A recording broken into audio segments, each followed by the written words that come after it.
Une nuit d'excellence,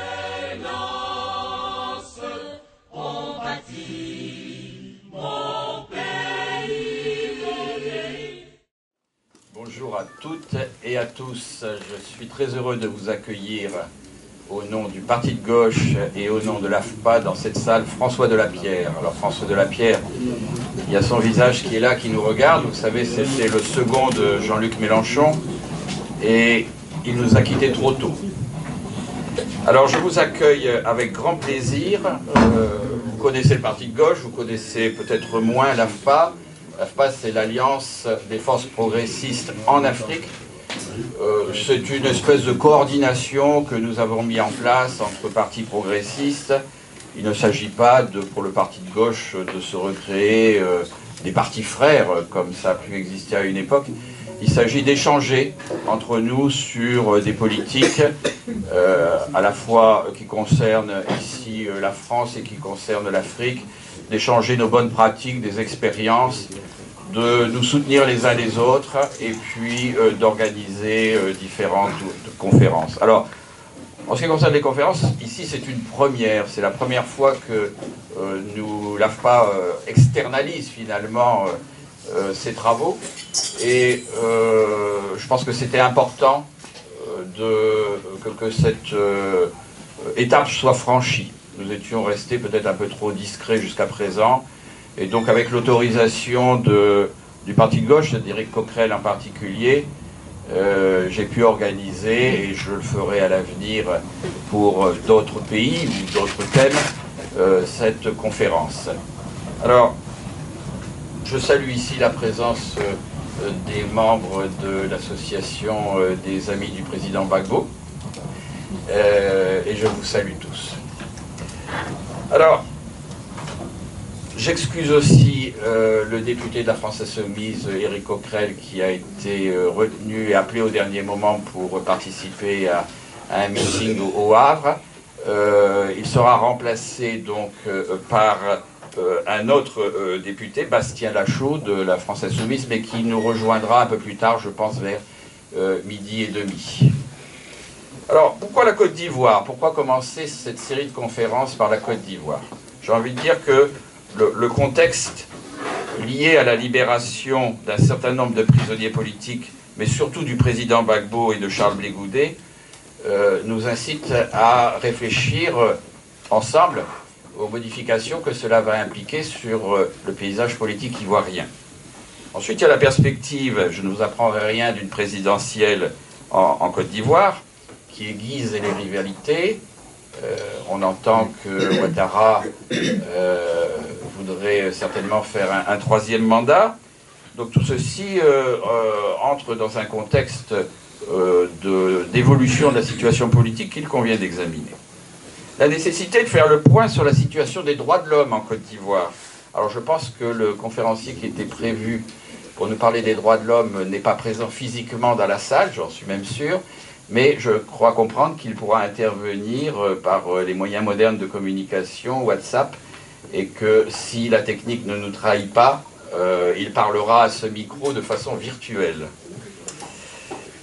Donc faire le point effectivement sur la situation des droits de l'homme, je ne vous apprendrai rien en disant que malheureusement beaucoup de citoyens en Côte d'Ivoire ne peuvent pas encore rentrer chez eux et donc subissent cet exil forcé, parlons-en. Ensuite une évolution du contexte politique français, avec une évolution de plus en plus marquée de ce qu'on a appelé la France-Afrique vers une combinaison d'affairisme et de militarisme, sous prétexte de lutte contre le terrorisme. La France-Afrique, on dit toujours que c'est un terme qui a été évoqué pour la première fois par le président Houphouët. Il doit se retourner dans sa tombe quand il voit l'évolution que cette France-Afrique a pris. Ensuite, une convergence, je pense, des prises de conscience, tant en France qu'en Afrique, sur un certain nombre de points concernant les questions sociales et écologiques. Une évolution de la situation sociale en France, avec une explosion des inégalités des revenus comme on ne l'a jamais vu jusqu'à présent en France. Vous voyez, vous êtes tous au courant des Gilets jaunes, ils sont probablement en train de défiler encore aujourd'hui. Et une prise de conscience grandissante du mépris de la caste dirigeante française vis-à-vis de son peuple. Parallèlement, un même creusement des inégalités dans les pays africains et en particulier en Côte d'Ivoire, probablement aussi avec le même sentiment de rejet d'un pouvoir Ouattara, distant, manipulateur et accapareur. Une prise de conscience aussi de l'urgence climatique et des désastres environnementaux. Le réchauffement climatique et la pollution ne sont plus niés en France comme ils l'étaient jusqu'à présent, et on a vu une belle prise de conscience, en particulier des jeunes, sur ce sujet. En Côte d'Ivoire, vous avez connu le scandale, c'était Trafigura, je crois, le nom de cette société, des déchets toxiques. Vous savez aussi, bien entendu, que l'augmentation progressive du niveau de la mer menace un certain nombre de villes côtières africaines.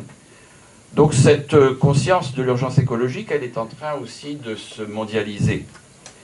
Le parti de gauche a dénoncé à plusieurs reprises le régime, j'allais dire le système, mais peut-être que je devrais dire le système Ouattara, la justice de vainqueur, le soi-disant rattrapage ethnique dans les administrations et sociétés d'État, le remplacement par des populations étrangères dans certaines zones du territoire ivoirien, la répression des manifestations, une CEI composée d'affidés du régime, l'affairisme, des droits de l'homme bafoués, une croissance complètement inégalitaire qui exclut la majorité de la population, au point que la Côte d'Ivoire est maintenant le 3e pays subsaharien en nombre de migrants fuyant vers l'Europe.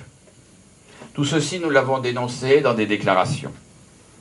Pour nous, parti de gauche, qui lorsque nous arriverons au pouvoir, parce que oui, on y arrivera, ça s'appelle France Insoumise, nous sommes derrière, mettrons en place une politique avec l'Afrique basée sur la souveraineté de chaque pays dans tous les domaines économiques, monétaires et sécuritaires, eh bien, ma foi, ce jour-là, nous l'attendons et nous y travaillons de pied ferme. Le président Gbagbo reste de ce point de vue un exemple sans pareil, dans la volonté qu'il a eue de libérer le peuple ivoirien des chaînes du néocolonialisme français. Nous n'oublions pas toute son œuvre sur le plan social, la mise en place d'un filet de sécurité sociale.